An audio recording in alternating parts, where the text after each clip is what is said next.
Nigeria, the most populous nation in Africa, with nearly 200 million people, a variety of spoken languages, including the third largest English-speaking population on Earth, has a long history stretching back to the oldest identified civilization in West Africa, known today as the Nok culture. They were master sculptors in a variety of materials, ranging from terracotta to bronze.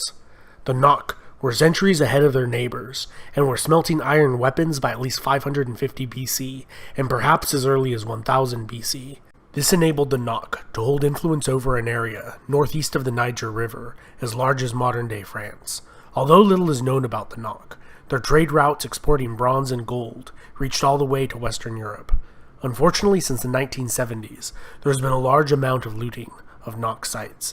In the 1990s, some crews employed over 1,000 diggers each day, with Nok sculpture showing up in Europe, the US, and Japan.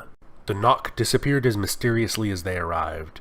However, their knowledge in sophisticated metallurgy and mining techniques would be passed down to successor civilizations. The powerful Yoruba city of Ife would perfect casting techniques, creating realistic portraits of their nobles and leaders that have survived till today.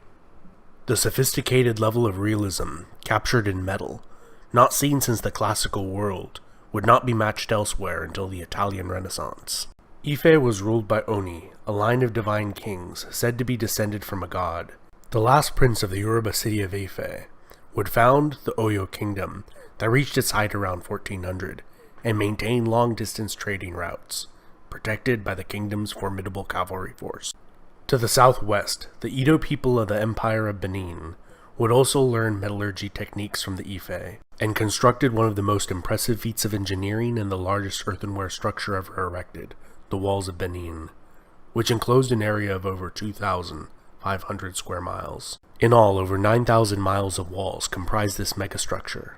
Combined with their formidable military, it is no wonder why the Kingdom of Benin was incredibly stable and prosperous over such a long period of time. To the north of Edo, according to legend, was a kingdom ruled over by a line of female queens, one of whom married an adventuring hero from Baghdad in modern-day Iraq. Their sons would rule over a collection of powerful city-states. Over the centuries, Hausaland would unite for short periods of time. However, squabbling and intrigue was the norm. Throughout this period, they maintained amicable relations with the Mali Empire, their economic competitor to the northwest, where many Islamic clerics migrated from to join the courts of the Islamic urban elite of the Hausa kingdoms. The Igbo kingdom of Nri was ruled by a priest king, and expanded its territory through sending converts to spread their faith in surrounding cities and towns. The kingdom reached its furthest extent between 11 and 1400. Encroached upon by the rise of Benin, and later the Atlantic slave trade, it appears to have maintained its authority well into the 16th century, and remnants of the religious hierarchy persisted until the establishment of colonial Nigeria. Jukun and Igala were two other formidable kingdoms that arose in the 14th century, and by the 16th, Igala was waging war on the Kingdom of Benin, challenging their long-time supremacy in commercial trade in the region, and with the arrival of the Portuguese, became involved in the inception of the transatlantic slave trade. From the 1500s through 1800s, many of the kingdoms in this region became extremely wealthy through the trade in precious metals and slaves. However, as the abolishment of the slave trade became widespread throughout the Western world, their fortunes began to stagnate. In 1804, the Sokoto Caliphate would conquer and unite the Hausa kingdoms. At its height, the Caliphate linked over 30 different emirates and was populated by over 10 million people, forming the most powerful state in the region. In his conquest, it captured approximately 2.5 million non-Muslim slaves, whom they put to work in large plantations and heavily incentivized to convert to a more comfortable life. In 1851, under the pretext of ending the slave trade in the Kingdom of Lagos, the British bombarded the city and installed a ruler they favored. 10 years later, they annexed the city in 1861, establishing the crown colony of Lagos. Lagos has been a prosperous commercial center ever since. The Royal Niger Company was established in 1879 to administer the region, and by 1900 had conquered all of southern Nigeria, destroying much of the fabled walls of Benin. The company was disestablished that same year. The Protectorate of southern Nigeria was established, and the conquest of the Sokoto Empire began in 1900.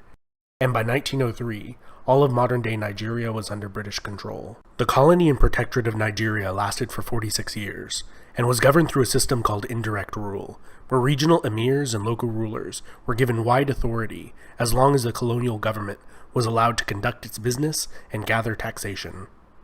In 1960, the First Republic of Nigeria obtained its independence from the British Empire, which was weakened after fighting the Second World War. In 1967, the Republic of Biafra was declared in the southeast of Nigeria, fueled by the persecution of the Igbo living in northern Nigeria, and control over the lucrative oil production in the Niger Delta played a major role in fueling this conflict that saw over 150,000 soldiers killed and millions displaced. The Civil War initiated a series of military leaders of Nigeria, lasting after the Civil War had ended with a united Nigeria. Following the assassination of General Murtala Muhammad, his successor initiated a process of disestablishing military rule and bringing back a republic. This republic was short-lived, lasting from 1979 to 1983, when it was overthrown again. After 8 years of rule by General Ibrahim, he re-established a democracy that lasted for less than a year, which was overthrown by General Sani Abacha. Abacha died mysteriously and was buried without an autopsy. His successor again re-established a democracy that has lasted till the current day. This has been Epimetheus, and I hope you enjoyed that overview of Nigerian history. Don't forget to hit the bell icon to get notifications every time I make a new video, and subscribe.